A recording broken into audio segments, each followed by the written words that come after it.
big monster like this do? It takes a few seconds for the dye to work its way through the sponge. Wait for it.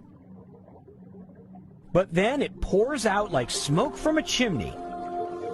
That's pretty good pumping from those tiny little collar cells.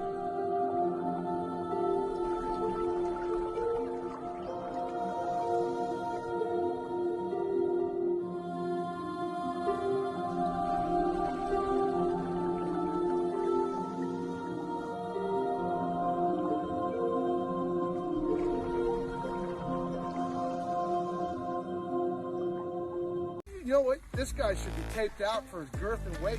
He's absolutely just the most amazing. This is by far the biggest reptile I've ever seen in my life, you know, right in front of me. And when I say right in front of me, we're talking right in front of me. Out here fishing, I just caught this little remora. They actually use this suction cup on their head to stick on the sharks. Check this out.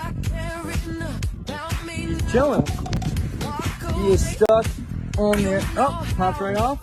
Let's release him. I walked in the corner